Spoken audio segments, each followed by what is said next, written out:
Subscribe कीजिए RTS professional study को और बेल आइकन पर क्लिक कीजिए टैली आरपी9 जीएसटी और इनकम टैक्स की वीडियो सबसे पहले पाने के लिए। हेलो गाइस, कैसे हो? आज मैं आपको बताऊंगा जीएसटीआर 9 को प्रिपेयर आप टैली का यूज करके कर सकते हैं बहुत ही इजी तरीके से। मैंने इस वीडियो को दो पार्ट में रखा है, पार्ट 1 और पार्ट 2।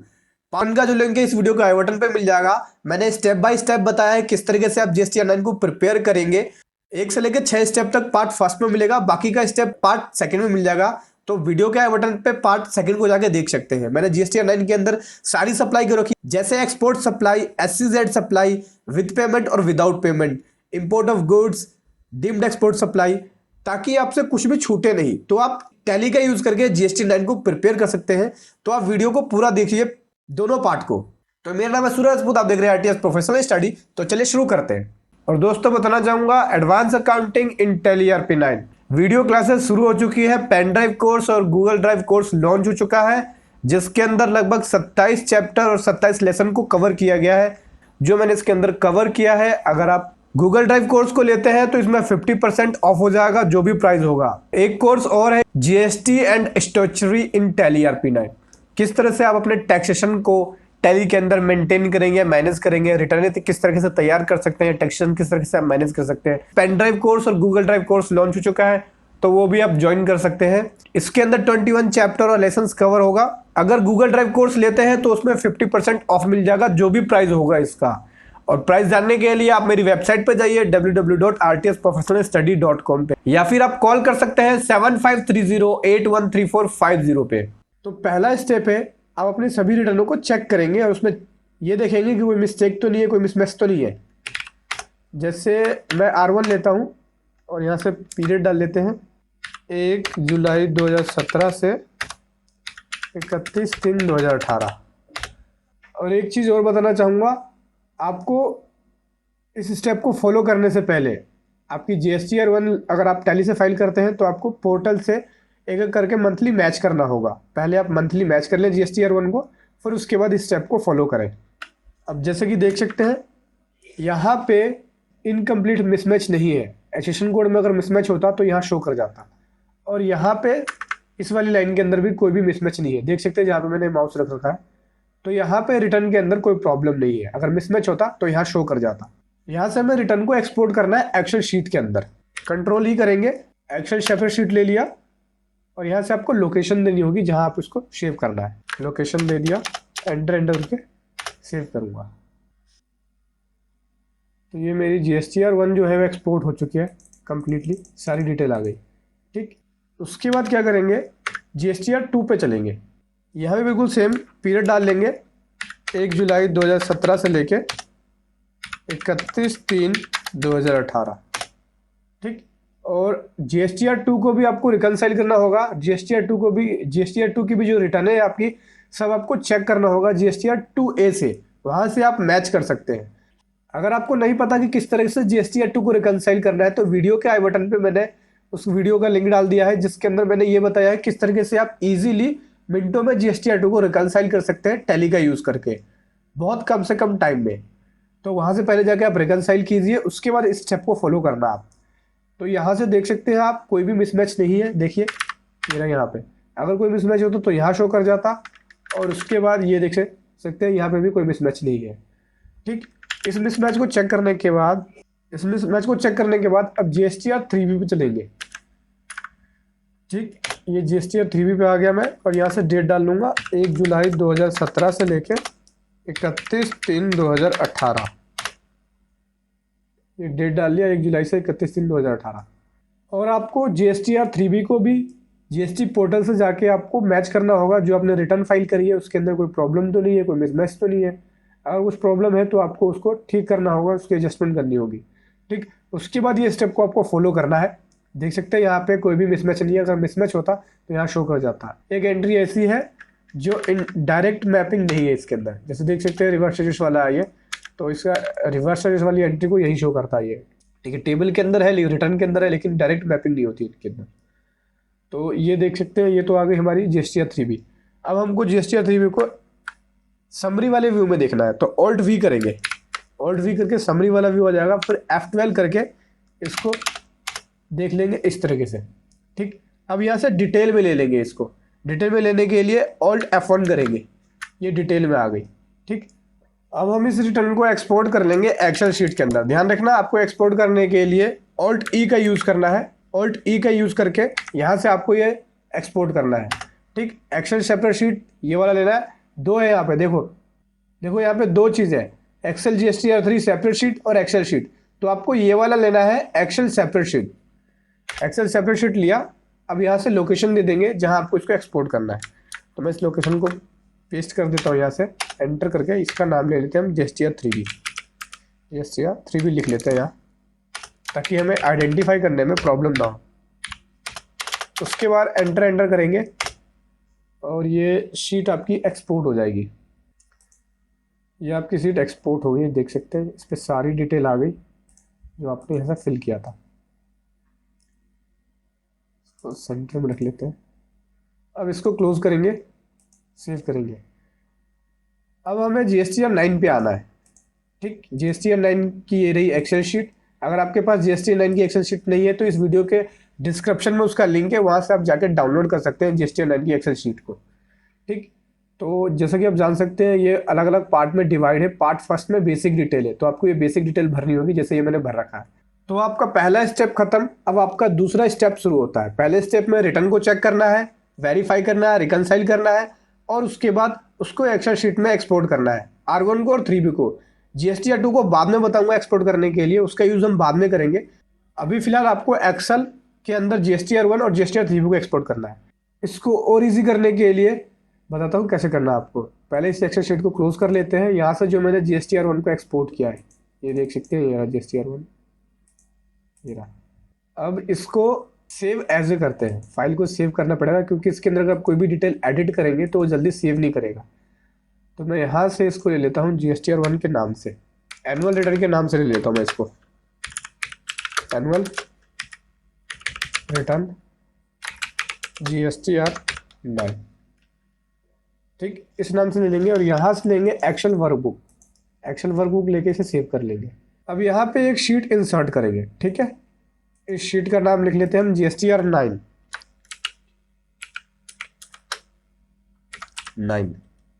ठीक, इसको कलर भी दे देते हैं ताकि आइडेंटिफाई करने में इजी हो। जैसे मैंने यहाँ से येलो कलर दे दिया और इस शीट को ले लेते हैं GSTR3B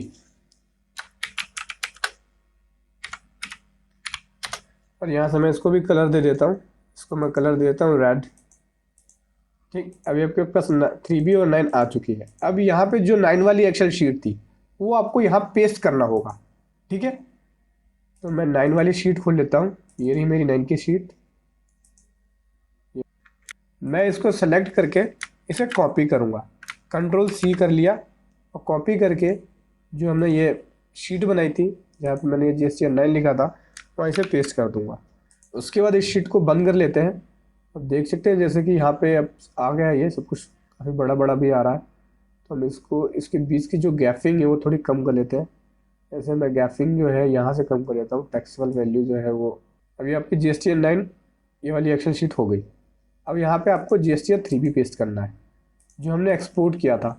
जैसे ये देख सकते हैं, ये मैंने एक्सपोर्ट किया। अब इसको मैं सेलेक्ट करके, ये मैंने सेलेक्ट कर लिया, इसे Ctrl+C करके कॉपी किया और इस वाले शीट पे पेस्ट कर लूँगा। ये हो गया हमारा पेस्ट। इसको भी थोड़ा सा ठीक कर लेते हैं। अभी हमारी GSTR3B यहाँ से हो गई कंप्लीट। अब मैंने शीट को सही से कर दिया है ताकि देखने में या उसको फिगर को समझने में प्रॉब्लम ना हो। अब GSTR9 पे आएंगे। ये तो था आपका सेकंड स्टेप। सेकंड स्टेप के अंदर हमने एक शीट बना ली एनुअल रिटर्न की, इसके अंदर आपकी R1 और 3B भी आ गई। तो सेकंड स्टेप पे क्या करना है, आपको सब एक्सेल शीट को मर्ज करके एक बनाना है। ठीक, उसके बाद यहाँ से अब हम एंट्री पे आ जाएंगे, शुरू कर देंगे एंट्रियाँ करना, फिगर को यहाँ पे फिल करना। ठीक, पार्ट सेकंड में देख सकते हैं detail of outward and inward supply declare during the financial year. उस फाइनेंशियल ईयर में आपने जो भी आउटवर्ड और इनवर्ड सप्लाई डिक्लेयर करी है वो आपको यहाँ मेंशन करना होगा। जैसे 4 वाले रो पे है detail of advance inward and outward supply on which tax is payable as declare in the return file during the financial year. तो यहाँ पे जो भी आपने एडवांस डिक्लेयर किया है या इनवर्ड या आउटवर्ड सप्लाई डिक्लेयर किया है जिसके ऊपर आपका टैक्स पेबल बनना है वो आपको मेंशन करना है। तो ए पे आ जाते हैं, फोर्थ के ए पे। Supply made to unregistered person B2C, वो वाली सप्लाई लिखनी है आपको यहाँ पे जो आपने unregistered person, business to customer या बिजनेस टू कंज्यूमर को आपने यहाँ पे शो किया है अपने रिटर्न के अंदर। तो ये वाली सप्लाई हमें कहाँ से मिलेगी, हमें यहाँ से मिलेगी। देखो B2B है, B2C है, CL मीन्स लार्ज इनवॉइस हो गया और B2CS मीन्स स्मॉल इनवॉइस। तो आ जाते हैं यहाँ, देख लेते हैं हम। लार्ज इनवॉइस के अंदर कोई भी एंट्री नहीं है, स्मॉल इनवॉइस हाँ यहाँ पे है एंट्री।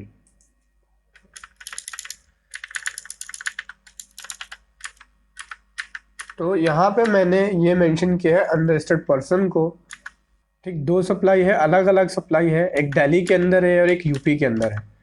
तो अब यहाँ से आपको एक छोटी सी कैलकुलेशन करनी होगी। ये जो टैक्स दे रखा है इस टैक्स के हिसाब से आपको टैक्स रेट कैलकुलेट करना पड़ेगा, CGST, SGST और IGST। तो यहाँ हम ले लेते हैं CGST, SGST और IGST।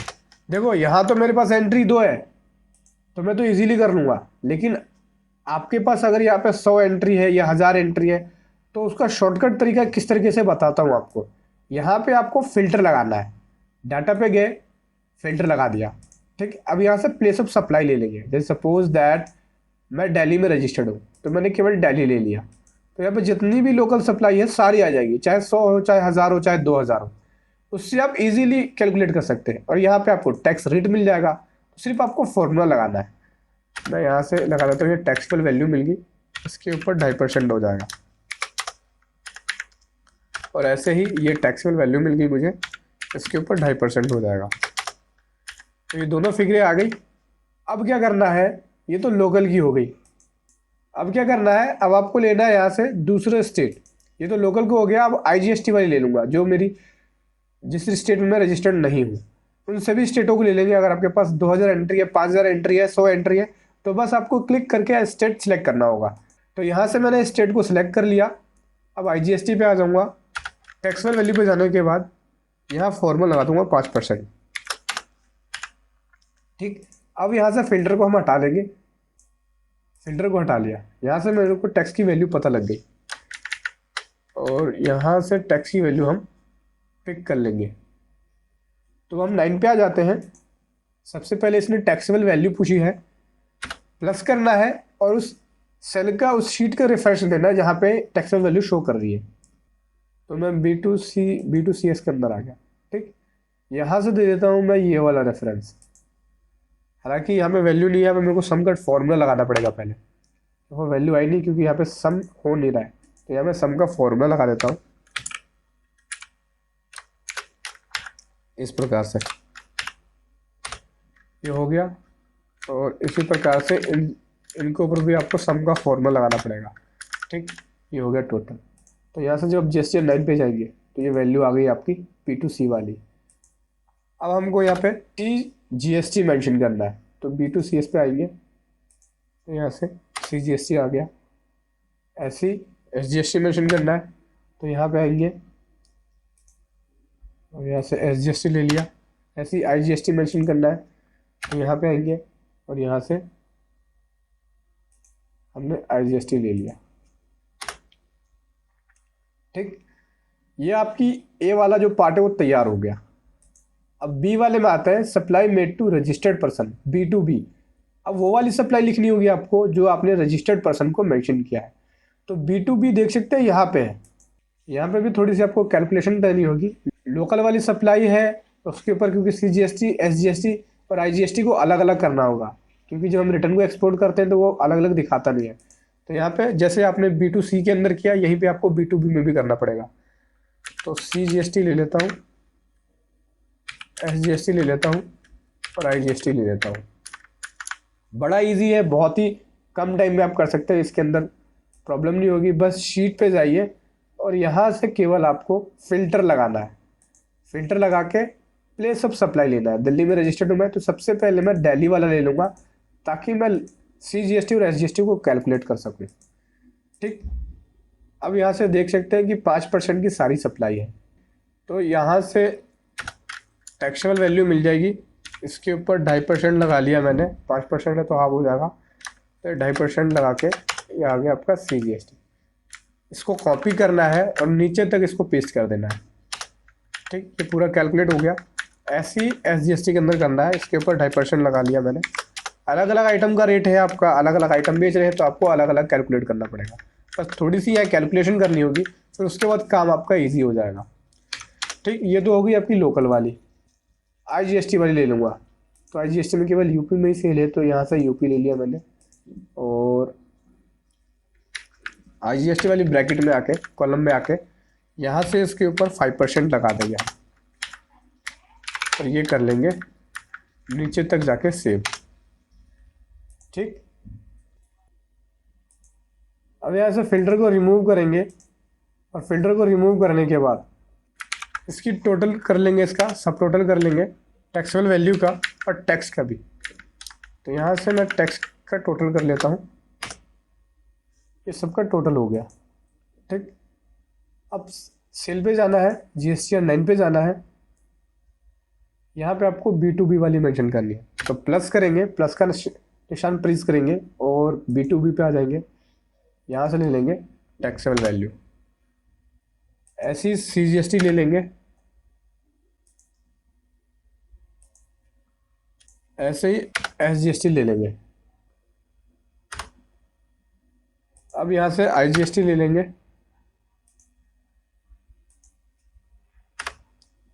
ठीक, तो ये आपकी ये वाला 20 पार्ट जो है वो तैयार हो गया। अब C वाले पार्ट पे आ जाते हैं। Zero rate supply export on payment of tax except supply to SEZ। तो यहाँ पे आपको वो वाली सप्लाई लिखनी है, जीरो रेटेड वाली, जो आपने एक्सपोर्ट किया है टैक्स की पेमेंट करके। देखो, जब आप एक्सपोर्ट करते हैं तो विद पेमेंट ऑफ टैक्स होता है और विदाउट पेमेंट ऑफ टैक्स होता है। ठीक, और एक्सपोर्ट को जो है वो जीरो रेटेड सप्लाई के अंदर रखा गया है। अगर उसके बारे में ज़्यादा जानना चाहते हैं तो वीडियो के आई बटन पे उसका लिंक है, वहाँ से जाके आप समझ सकते हैं। देखो, ये वाली फिगर, इस वाली फिगर को पता करने के आपके पास दो तरीके हैं। या तो आप टैली से जाके इस फिगर को उठा लें, मतलब देख लें कि कहाँ कहाँ पे ये फिगर है, वहाँ से आप मैनुअली लिख लें, या फिर जो आपने ये एक्सेल शीट एक्सपोर्ट करी है यहाँ से आप इसको लिख सकते हैं।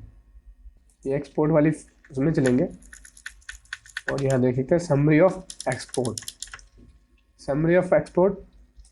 ठीक, जो आपके टेबल 6 के अंदर जाएगा ये, तो यहाँ से आपको मिल जाएगी विद पेमेंट ऑफ टैक्स और विदाउट पेमेंट ऑफ टैक्स। देख, WP मीन्स हो गया विद पेमेंट ऑफ टैक्स, अब WOP हो गया विदाउट पेमेंट ऑफ टैक्स। जहाँ पे with payment of tax rate भी लग रहा है, जैसे देख सकते हैं 5%, और विदाउट पेमेंट वाले में 0 आ रहा है।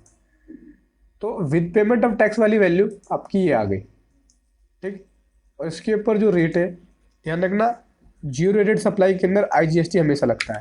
अगर आप नहीं जानते इसके बारे में तो वीडियो के ऊपर आई बटन है, वहाँ से जाके आप देख सकते हैं। अब मैं इसके ऊपर टैक्स कैलकुलेट कर लूँगा, ये आ गया। GSTR 9 के अंदर ये वाली फिगर उठाने के लिए प्लस किया और एक्सपोर्ट वाले शीट से गए, यहाँ से आपको टैक्सेबल वैल्यू मिल गई। IGST मिल जाएगा आपको, एक्सपोर्ट वाले सीट पे गए, यहाँ से आपको IGST मिल गया। ठीक, D वाले कॉलम पे आ जाते हैं। D वाले कॉलम में बोलता है supply to SEZ on payment of tax. अब यहाँ पे जो आपने सप्लाई करी है SEZ को टैक्स की पेमेंट करके, वो वाली फिगरें लिखनी है आपको यहाँ पे। ये वाली फिगर भी जो है आप दो तरीके से पता लगा सकते हैं। एक तो आप GSTR उनकी रिपोर्ट पे जाके देख सकते हैं, यहाँ पे जो पे आपने देखो सेल्स टू SEZ टैक्सेबल, तो एक तो आप यहाँ से लिख सकते हैं, और दूसरा आप एक्सेल शीट, जो आपने एक्सेल शीट के अंदर B2B सप्लाई दिखाई है वहाँ से लिख सकते हैं। देखो, SEZ supply with payment of tax. हमारी ऊपर वाली फिगर में ये वाली वैल्यू इंक्लूड हो गई है, तो हमें ये वाली वैल्यू माइनस करनी होगी कि इसको अलग से शो करना है, और ये सब चीज़ें भी अलग से शो करनी होगी। तो आप चाहें तो इन सब फिगरों को ऊपर जो हमने टोटल किया उसे अलग कर सकते हैं, यहीं पे कर लेते हैं, ताकि जो हमने GSTR 9 के अंदर जो शो कर रखा है उसमें चेंजेस आ जाए। तो यहाँ क्या करेंगे, सिंपल सी कैलकुलेशन है, फॉर्मूला लगाएंगे सब टोटल का, और टोटल जो आपने किया है वो यहाँ से करना है। ठीक है,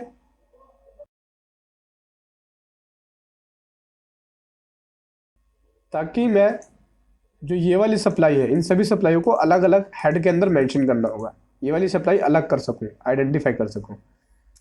और ऐसे ही इस फॉर्मूले को कॉपी करके तीनों कॉलम में पेस्ट कर देते हैं। ठीक। और इसको हम थोड़ा सा हाईलाइट कर देते हैं ताकि आइडेंटिफाई कर सकूं मैं कि ये SEZ सप्लाई है या डीम्ड एक्सपोर्ट सप्लाई है, जिसको मैंने इस कैलकुलेशन के अंदर लिया नहीं है। तो मैंने ये येलो से हाईलाइट कर दिया। ठीक। अब यही चीज़ 9 के अंदर भी चेक कर लेते हैं, B2B वाली। ठीक है, 10,115.49 देख लेते हैं एक बार। बिल्कुल ठीक है। अब हमको यहाँ पे SEZ की सप्लाई लिखनी है विद पेमेंट ऑफ टैक्स। तो यहाँ से देख सकते हैं, आपको मिल जाएगा इजीली। अगर आपने ज़्यादा SEZ की सप्लाई है आपके पास और आप ज़्यादा SEZ की सप्लाई करते हैं तो आपको कुछ नहीं करना। आपके पास अगर हज़ारों में एंट्री है या 100 से ऊपर एंट्री है तो आप केवल फ़िल्टर लगाइए। यहाँ से फ़िल्टर लगा के यहाँ से जितनी भी आपको SEZ सप्लाई होगी वो निकाल सकते हैं केवल विद पेमेंट ऑफ टैक्स। तो मैं यहाँ से ले लिया मैंने विद पेमेंट ऑफ टैक्स वाली सप्लाई आ गई मेरी। अब 9 पे आ जाऊँगा मैं। मुझे वो वाली सप्लाई यहाँ मेंशन करनी है जो विद पेमेंट ऑफ टैक्स हो, सप्लाई टू SEZ। प्लस का साइन करूँगा और B2B में आऊँगा और यहाँ से टैक्सुअल वैल्यू ले ली। ठीक। जैसा कि आप जानते हैं SEZ में अगर आप सप्लाई करेंगे तो SGST और CGST नहीं लगता, क्योंकि यहाँ पे भी जीरो रेट सप्लाई के अंदर आ जाता है। तो यहाँ पे भी IGST ही लगता है। तो इस B2B वाली जो शीट है उसके अंदर जो ये CGST SGST लग रहा है वो हटा देंगे हम यहाँ से, और IGST वाले में इसकी कैलकुलेशन कर लेंगे। इसके ऊपर 5% कर लिया कैलकुलेशन। ठीक। अब 9 पे आके इसकी सेल का रेफरेंस दे देंगे।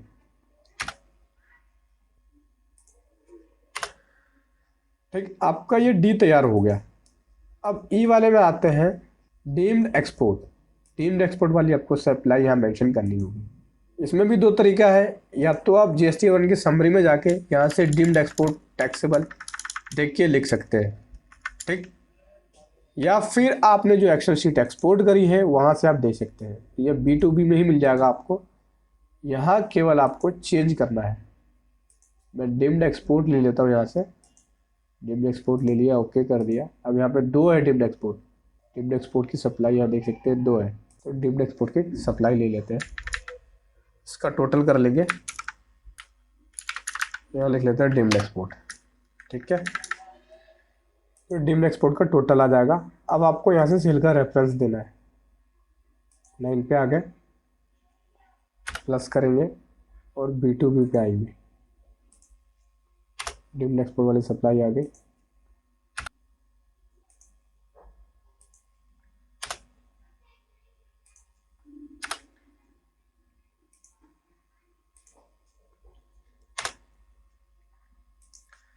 और यहाँ से मैं IGST ले लेता हूँ।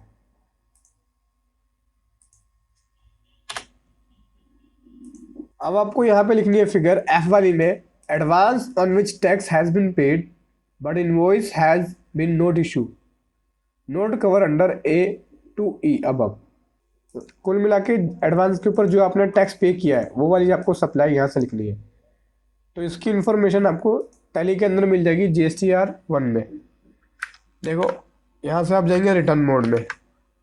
ठीक। रिटर्न मोड में जाने के बाद टैक्स लायबिलिटी एडवांस रिसीव, यहाँ से देख सकते हैं ये रही।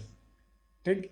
Tax liability advance receive, advance के ऊपर जो आपने आपकी टैक्स लायबिलिटी बन रही थी, ये वाली फिगर आपको एक्सेल शीट से भी मिल जाएगी। यहाँ से जाके समरी ऑफ एडवांस रिसीव। ठीक। जो आपने एडवांस रिसीव किया है उसके ऊपर टैक्स जो बनता है वहाँ से आप ये जाके लिख सकते हैं। ये उस पर टैक्स जो पेबल बन रहा था तो आपने टैक्स पे कर दिया, जैसा कि उस रिपोर्ट में शो कर रहा है, तो वो ले लेंगे हम। यहाँ से टैक्स यहाँ शो नहीं कर रहा तो हम टैक्स ले लेते हैं। यूपी है मतलब IGST आपने इसके ऊपर पे किया होगा, तो इसके ऊपर 5% के हिसाब से कैलकुलेट कर लेते हैं। IGST की वैल्यू आ गई।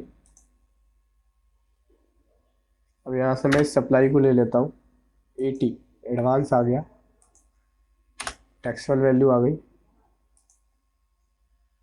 यहाँ से IGST आ जाएगा। ठीक। ये वाला जो रो है आपको पूरा हो गया।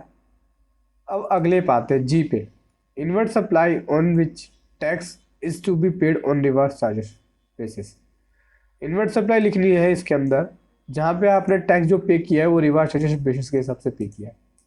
जैसे जीटीए से आप सर्विस लेते हैं तो जमा कराते हैं, या फिर आप एडवोकेसी सर्विस लेते हैं तो आप जमा कराते हैं। तो आपके पास दो तरीका है। इसकी रिपोर्ट आपको जीएसटीआर 2 में मिल जाएगा या फिर जीएसटीआर 3 में मिल जाएगा टैली के अंदर। टैली पे आ जाते हैं, ये R1 है, मैं 3 भी खोल लेता हूँ।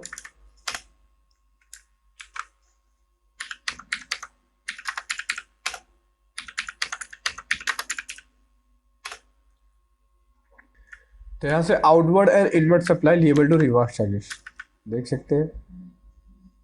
आउटवर्ड सप्लाई आ गई, ये देखो inward supply liable to reverse charges. यहाँ मैं माउस ले जा रहा हूँ, इस माउस को देखो, ये वाली आपकी जो सप्लाई है रिवर्स चार्जेस के हिसाब से है। ठीक, inward supply liable to reverse charges के ऊपर अपने टैक्स पे किया है। एंटर करके देख सकता हूँ फ्रेट चार्जेस पे किया मैंने, तो यहाँ से इस वैल्यू को लिख सकता हूँ मैं।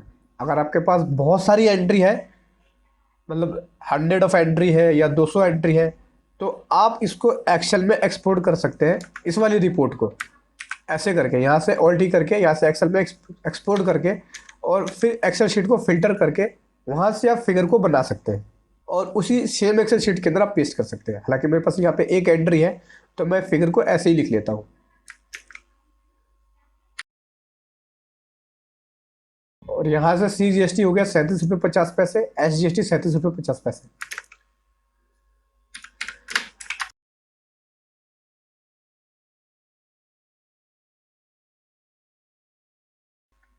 इस तरह से लेके आपने A से लेके G तक हमने 9 की फिगरों को भर लिया है। अब इसका आपको टोटल चेक करना होगा। ठीक है, जैसे कि मैंने यहाँ फॉर्मूला लगा रखा है तो यहाँ पे टोटल ऑटोमेटिक आ गया है। तो ये आपका H हो गया टोटल A से लेके G तक। तो ये तो हो गया आपका थर्ड स्टेप।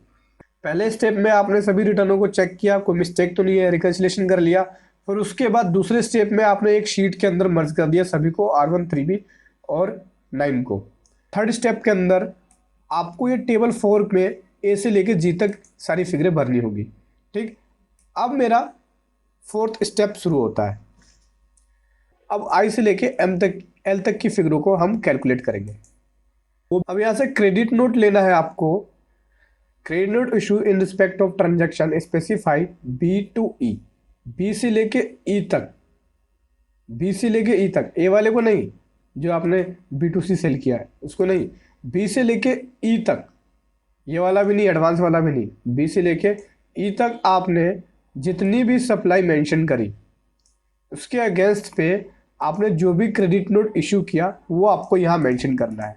उसका भी तरीका है आपके पास, मतलब दो तरीका है। या तो आप GSTR 1 के अंदर जाके टैली में वहाँ से आप फिगरों को निकाल लें, या फिर जो आपने ये शीट एक्सपोर्ट किया है तो वहाँ से निकाल सकते हैं। तो पहले मैं टैली में जाके दिखा देता हूँ आपको, चेक भी कर लेते हैं, एक बार वेरीफाई हो जाएगा। यहाँ से डेट डाल लेते हैं 1 जुलाई 2017 से 31/3/2018। ठीक, अब यहाँ से हम देख लेते हैं क्रेडिट नोट और डेबिट नोट। ये देखो क्रेडिट नोट और डेबिट नोट के कॉलम के अंदर ये आ गया रजिस्टर्ड वाला, तो इसकी फिगर ये आ रही है। अब मैं ठीक एक्सेल शीट के अंदर आ जाता हूँ, यहाँ पे भी क्रेडिट नोट और डेबिट नोट के नाम से है, तो ये वैल्यू आ गई। ठीक, तो इस वैल्यू के अंदर उस वैल्यू के अंदर फ़र्क नहीं होना चाहिए, देख सकते हैं बिल्कुल फ़र्क नहीं है। तो यहाँ से आप इस फिगर को लिख सकते हैं। तो टैक्सेबल वैल्यू लिखनी है अगर आपको, तो GSTR 9 में जाएंगे, प्लस का साइन करेंगे और क्रेडिट नोट में जाएंगे। टैक्सेबल वैल्यू ले ली, यहाँ से मैंने टैक्स जो बन रहा है उसके ऊपर वो लिखना होगा आपको, प्लस का साइन करेंगे, क्रेडिट नोट में जाएंगे, तो यहाँ पे टैक्स आपको कैलकुलेट करना होगा। ठीक, तो जैसा कि देख सकते हैं दिल्ली के अंदर तो CGST SGST लगेगा, इसलिए मैं क्या एक काम करता हूँ, ये वाला कॉलम का रेफरेंस ले लेता हूँ और इस कॉलम में CGST लिख लेते हैं, CGST और SGST, और यहाँ से हम इसको कैलकुलेट कर लेंगे टैक्सेबल वैल्यू के ऊपर 2.5% के हिसाब से, और ऐसे ही यहाँ कर लेंगे कैलकुलेट 2.5% के हिसाब से। ठीक, दोनों फिगरें आ गई। अब 9 के अंदर आपकी ये फिगर आ गई होगी, ये देखो। अब मैं यहाँ से उठा लेता हूँ SGST को। अब डेबिट नोट इशू जो आपने किया है वो आपको यहाँ से लिखना होगा। तो डेबिट नोट कोई इशू नहीं है हमारा, इसलिए इसको हम छोड़ देते हैं। अगर आपने कोई इशू किया है तो यहीं पे आप देख सकते हैं, या फिर आप R1 की रिपोर्ट के अंदर यहाँ से चेक कर सकते हैं। उसके बाद सप्लाई डिक्लेयर थ्रू अमेंडमेंट, अगर आपकी कोई सप्लाई अमेंडमेंट के थ्रू डिक्लेयर है तो वो आपको यहाँ मेंशन करना। ये वाली फिगर कहाँ से आएगी ये तरीका बता देता हूँ मैं। आपको R1 की रिपोर्ट में जाना होगा, B2B सप्लाई है, तो यहाँ पे जो भी आपने अमेंडमेंट के थ्रू सप्लाई मेंशन कर रखी है, अगर आपने बुकमार्क कर रखा कि कौन से इनवॉइस में है या नरेशन के अंदर मेंशन कर रखा है, तो आपको यहाँ से जाके एंट्री के अंदर या बिल के अंदर जाके उसको आइडेंटिफाई करना पड़ेगा। फिर उसके बाद आप यहाँ पे मेंशन कर देंगे, ठीक। उसके बाद यहाँ पे टोटल हो जाएगा I to L, I से लेके L तक का ये टोटल हो जाएगा, ठीक। यहाँ से लेके यहाँ तक की फिगर का ये टोटल नहीं आ रहा, लगा लेते हैं फॉर्मूला।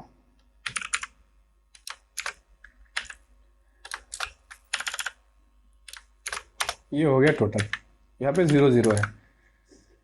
उसके बाद एन वाले में आएंगे supply and advance on which tax is to be paid. H और M को प्लस कर दिया, ये H है और ये M है, इन दोनों को प्लस कर दिया। उसके बाद आपको यहाँ से H और M को प्लस करना है। तो ध्यान रखना एक चीज़ और, जो आपने क्रेडिट नोट लिखा है, ठीक, ये वाला लिखा है, ये वैल्यू आपकी यहाँ पे माइनस में आनी चाहिए थी। माइनस में इसलिए आनी चाहिए थी क्योंकि क्रेडिट नोट जो है वो माइनस कर रहा है, देखो लिखा हुआ है I माइनस, तो यहाँ पे आपको इस फिगर को माइनस में रखना चाहिए था, क्योंकि जब लास्ट में वैल्यू टोटल होगी तो वो माइनस नहीं करेगा, उसको प्लस कर देगा। तो हम इसको क्या कर लेंगे, इस वाली फिगर को फिर से एक बार रेफरेंस दे देंगे माइनस का साइन लगा के, या फिर आपने जहाँ पे प्लस का साइन लगाया है तो ऊपर से जाके इसको माइनस का साइन करके ठीक कर सकते हैं, तो वो फिगर माइनस में आ जाएगी। यहाँ से देख सकते हैं, यहाँ पे ऊपर जो ये रेफरेंस है यहाँ पे आप माइनस का साइन लगा के इसको ठीक कर सकते हैं, माइनस में आ गई फिगर। इसी प्रकार यहाँ भी करना है आपको, ये फिगर माइनस में आ गई। अब क्या होगा, इस वाली जो टोटल वैल्यू आई थी सप्लाईज की, इन सप्लाई के अंदर ये क्रेडिट नोट माइनस करके आपकी नेट वैल्यू निकाल देगा सप्लाई वाली, ठीक। अब आपकी यहाँ पे सप्लाई की नेट वैल्यू आ चुकी है। तो आपका यहाँ पे टेबल 4 जो है वो पूरा हो चुका है। अब हम टेबल 5 की तरफ चलेंगे। आपका ये 5वां स्टेप है और 5 टेबल पे चलेंगे। 5 वाली टेबल में क्या बोलता है, detail of outward supply on which tax is not payable as declare in the return file during the financial year. अब मैं पहले यहाँ पे ले लेता हूँ वो वाली सप्लाई जिसके ऊपर मैंने टैक्स पे नहीं किया या टैक्स पेबल नहीं बन रहा था, जैसे zero rated supply export without payment of tax. तो इस फिगर को आप लिख सकते हैं इजीली, जो आपने सीट को एक्सपोर्ट किया है, तो यहाँ से देख सकते हैं ये जो EXP है, एक्सपोर्ट वाली फिगर है। देखो WOP means without payment of tax, तो यहाँ पे हम ले लेंगे वो वाली सप्लाई जो विदाउट पेमेंट ऑफ टैक्स बन रहा था। इसका रेफरेंस दे दिया, वो सप्लाई आ गई एक्सपोर्ट वाली, ठीक। अब यह बोल रहा है SCZ वाली supply, supply to SCZ without payment of tax. SCZ को आपने जो सप्लाई किया है जहाँ पे टैक्स पेबल नहीं बन रहा था, वो वाली सप्लाई ले लेंगे। तो ये सप्लाई आपको कहाँ से मिलेगी, ये आपको B2B में मिल जाएगी। B2B में जाके यहाँ से आपको ये देखो SCZ supply without payment of tax, okay कर दिया, ये आपकी सप्लाई आ गई, ठीक। तो 9 पे आ जाएंगे और 9 पे आने के बाद मैं B2B में जाऊंगा, इस सेल का रेफरेंस दे दूंगा, ओके हो गया, ठीक। और यहाँ से इसके ऊपर टैक्स नहीं बनता है, ये हमने जब फॉर्मूला लगाया था तो इसके साथ ही कैलकुलेट कर लिया, हो गया ओके। अब supply on which is to be paid by the recipient on reverse charges basis, यहाँ पे वो वाली सप्लाई लिखनी है जिसपे टैक्स जो है वो रिसिपेंट जो रिसीव कर रहा है उस सप्लाई को वो पे करेगा, ठीक। तो इस तरह की कोई भी सप्लाई नहीं है हमारी, तो हम इसको स्किप। अगर आपके पास इस तरह की कोई सप्लाई है तो मैं इसका तरीका बता देता हूँ कहाँ पे मिल जाएगी ये सप्लाई। आपको GST R1 की रिपोर्ट में आना है, समरी रिपोर्ट में आ जाएंगे और डिटेल में आके यहाँ से अगर चेक कर सकते हैं, अगर आपकी कोई आउटवर्ड सप्लाई होगी यहाँ पे जिसके ऊपर रिसिपेंट ने के टैक्स पेबल बन रहा था, रिसिपेंट टैक्स पे कर रहा था, तो आपकी यहाँ पे शो कर जाएगी। या फिर इस वाली रिपोर्ट के अंदर भी देख सकते हैं, यहाँ पे इस वाले लाइन में आपकी शो कर जाएगी वो वाली सप्लाई, ठीक। तो मेरी इस तरह की कोई भी सप्लाई नहीं है। अब उसके बाद बोलता है एग्जेम्प्टेड सप्लाई। तो एग्जेम्प्टेड सप्लाई को आपको टैली से भी मिल जाएगी, जीएसटी और उनके रिपोर्ट से, या फिर एक्सेल शीट जो आपने एक्सपोर्ट किया वहाँ से भी मिल जाएगी। अगर आप टैली से देखना चाहते हैं तो यहाँ से आप जाके देख सकते हैं। यहाँ पे आपकी डिलेटेड सप्लाई, एग्जीक्यूटेड सप्लाई, वो सारी सप्लाई यहाँ मेंशन हो जाएगी। ठीक है, जैसे ये देख सकते हैं यहाँ पे डिलेटेड सप्लाई और एग्जीक्यूटेड सप्लाई दोनों मेंशन है। तो इस तरीके से आप पता लगा सकते हैं टैली से। और एक्सेल शीट की बात करूँ तो एक्सेल शीट से आपको यहाँ से मिल जाएगी एग्जेम्प्टेड सप्लाई। ये देखिए, एग्जेम्प्टेड, डिलेटेड और नॉन जीएसटी सप्लाई। तो यहाँ से मुझे एग्जेम्प्टेड सप्लाई मिल गई और डिलेटेड सप्लाई दोनों ही है। तो मैं 9 पे आ जाता हूँ। एग्जेम्प्टेड सप्लाई को लिखने के लिए हम उस सेल का रेफरेंस दे देंगे।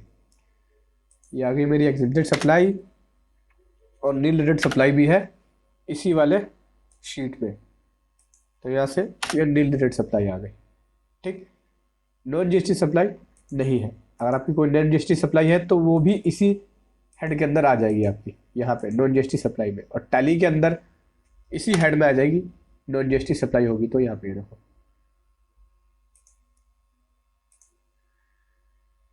ठीक, अब उसके बाद यहाँ पे टोटल करना है ए से लेके एफ तक।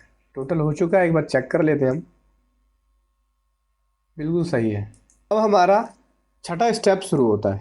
छठे स्टेप में इससे रिलेटेड क्रेडिट नोट है, मतलब जो भी आपने यहाँ पे सप्लाई मेंशन करी, जीरो रिलेटेड सप्लाई या एग्जेम्प्टेड सप्लाई या डिलेटेड सप्लाई, उससे रिलेटेड कोई भी क्रेडिट नोट है इशू किया है आपने, वो आपको यहाँ मेंशन करना होगा, या डेबिट नोट या कोई भी अमेंडमेंट है। ठीक, तो आपको पहले ही बताया था मैंने आपको कि किस तरह से आपको क्रेडिट नोट या डेबिट नोट की डिटेल निकालनी है। क्रेडिट नोट की डिटेल यहाँ से मिल जाएगी आपको। और टैली के अंदर बात करूँ मैं तो टैली के अंदर ये समरी देख सकते हैं, यहाँ से आपको क्रेडिट नोट की डिटेल मिल जाएगी।